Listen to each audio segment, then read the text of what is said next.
O Evangelho segundo Lucas, capítulo 21. E olhando ele, viu os ricos lançarem as suas ofertas na arca do tesouro. E viu também uma pobre viúva lançar ali 2 pequenas moedas. E disse: Em verdade vos digo que lançou mais do que todos esta pobre viúva, porque todos aqueles deitaram para as ofertas de Deus do que lhes sobeja, mas esta, da sua pobreza, deitou todo o sustento que tinha. E dizendo alguns a respeito do templo, que estava ornado de formosas pedras e dádivas, disse: Quanto a estas coisas que vedes, dias virão em que se não deixará pedra sobre pedra que não seja derribada. E perguntaram-lhe, dizendo: Mestre, quando serão, pois, estas coisas? E que sinal haverá quando isto estiver para acontecer? Disse então ele: Vede, não vos enganem, porque virão muitos em meu nome, dizendo: Sou eu, e o tempo está próximo. Não vades, portanto, após eles. E quando ouvirdes de guerras e sedições, não vos assusteis, porque é necessário que isto aconteça primeiro, mas o fim não será logo. Então lhes disse: Levantar-se-á nação contra nação, e reino contra reino, e haverá em vários lugares grandes terremotos, e fomes e pestilências. Haverá também coisas espantosas e grandes sinais do céu. Mas antes de todas estas coisas lançarão mão de vós e vos perseguirão, entregando-vos às sinagogas e às prisões, e conduzindo-vos à presença de reis e presidentes, por amor do meu nome. E vos acontecerá isto para testemunho. Proponde, pois, em vossos corações não premeditar como haveis de responder, porque eu vos darei boca e sabedoria a que não poderão resistir nem contradizer todos quantos se vos opuserem. E até pelos pais, irmãos e parentes e amigos sereis entregues, e matarão alguns de vós, e de todos sereis odiados por causa do meu nome, mas não perecerá um único cabelo da vossa cabeça. Na vossa paciência possui as vossas almas. Mas quando virdes Jerusalém cercada de exércitos, sabei então que é chegada a sua desolação. Então os que estiverem na Judéia fujam para os montes, os que estiverem no meio da cidade saiam, e os que nos campos não entrem nela, porque dias de vingança são estes, para que se cumpram todas as coisas que estão escritas. Mas ai das grávidas e das que criarem naqueles dias, porque haverá grande aperto na terra e ira sobre este povo, e cairão ao fio da espada, e para todas as nações serão levados cativos, e Jerusalém será pisada pelos gentios, até que os tempos dos gentios se completem. E haverá sinais do sol, e na lua, e nas estrelas, e na terra angústia das nações, em perplexidade pelo brâmido do mar e das ondas, homens desmaiando de terror na expectação das coisas que sobrevirão ao mundo, porquanto as virtudes do céu serão abaladas, e então verão vir o Filho do Homem numa nuvem, com poder e grande glória. Ora, quando estas coisas começarem a acontecer, olhai para cima e levantai as vossas cabeças, porque a vossa redenção está próxima. E disse-lhes uma parábola: Olhai para a figueira e para todas as árvores. Quando já têm rebentado, vós sabeis por vós mesmos, vendo-as, que perto está já o verão. Assim também vós, quando virdes acontecer estas coisas, sabei que o reino de Deus está perto. Em verdade vos digo que não passará esta geração até que tudo aconteça. Passará o céu e a terra, mas as minhas palavras não hão de passar.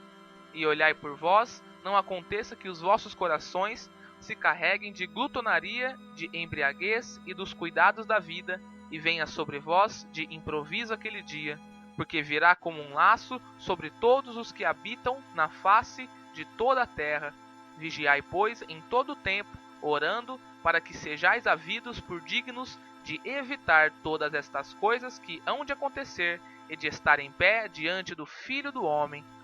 E de dia ensinava no templo, e à noite, saindo, ficava no monte chamado das Oliveiras, e todo o povo ia ter com ele ao templo de manhã cedo para o ouvir. O Evangelho segundo João, capítulo 9. E passando Jesus, viu um homem cego de nascença, e os seus discípulos lhe perguntaram, dizendo: Rabi, quem pecou, este ou os seus pais, para que nascesse cego? Jesus respondeu: nem ele pecou, nem seus pais, mas foi assim para que se manifestem nele as obras de Deus. Convém que eu faça as obras daquele que me enviou, enquanto é dia, a noite vem, quando ninguém pode trabalhar. Enquanto estou no mundo, sou a luz do mundo. Tendo dito isto, cuspiu na terra, e com a saliva fez lodo, e untou com o lodo os olhos do cego, e disse-lhe: vai, lava-te no tanque de Siloé, que significa o enviado. Foi, pois, e lavou-se, e voltou vendo. Então os vizinhos e aqueles que dantes tinham visto que era cego diziam: não é este aquele que estava assentado e mendigava? Uns diziam: é este, e outros: parece-se com ele.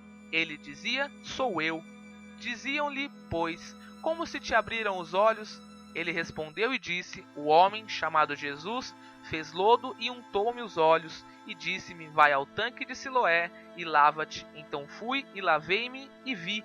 Disseram-lhe, pois: onde está ele? Respondeu: não sei. Levaram, pois, aos fariseus o que dantes era cego, e era sábado quando Jesus fez o lodo e lhe abriu os olhos. Tornaram, pois, também os fariseus a perguntar-lhe como vira, e ele lhes disse: pôs-me lodo sobre os olhos, lavei-me e vejo. Então alguns dos fariseus diziam: este homem não é de Deus, pois não guarda o sábado. Diziam outros: como pode um homem pecador fazer tais sinais? E havia dissensão entre eles. Tornaram, pois, a dizer ao cego: tu que dizes daquele que te abriu os olhos? E ele respondeu: que é profeta. Os judeus, porém, não creram que ele tivesse sido cego e que agora visse, enquanto não chamaram os pais do que agora via, e perguntaram-lhes, dizendo: é este o vosso filho que vós dizeis ter nascido cego? Como, pois, vê agora? Seus pais lhe responderam e disseram: sabemos que este é nosso filho e que nasceu cego, mas como agora vê, não sabemos, ou quem lhe tem aberto os olhos, não sabemos. Tem idade? Perguntai-lo a ele mesmo, e ele falará por si mesmo. Seus pais disseram isto porque temiam os judeus, porquanto já os judeus tinham resolvido que, se alguém confessasse ser ele o Cristo, fosse expulso da sinagoga. Por isso é que seus pais disseram: tem idade? Perguntai-lhe a ele mesmo. Chamaram, pois, pela segunda vez o homem que tinha sido cego, e disseram-lhe: dá glória a Deus, nós sabemos que esse homem é pecador. Respondeu ele, pois, e disse: se é pecador, não sei. Uma coisa sei, e é que, havendo eu sido cego, agora vejo. E tornaram a dizer-lhe: que te fez ele? Como te abriu os olhos? Respondeu-lhes: já vô-lo disse, e não ouvistes, para que o quereis tornar a ouvir? Quereis vós, porventura, fazer-vos também seus discípulos? Então injuriaram e disseram: discípulo dele sejas tu, nós, porém, somos discípulos de Moisés.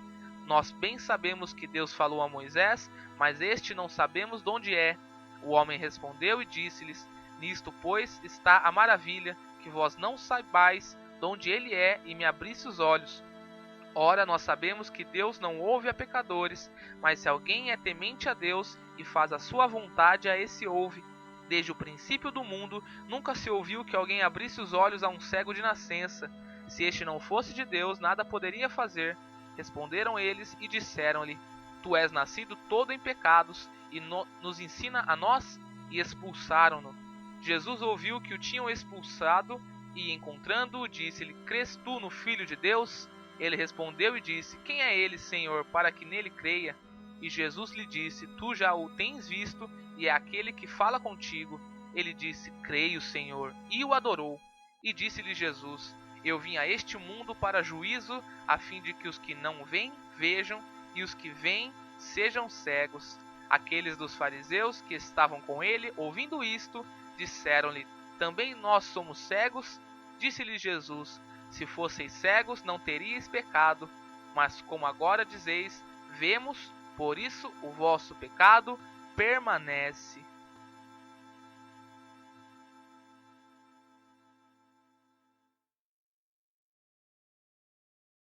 O Evangelho segundo Lucas, capítulo 20.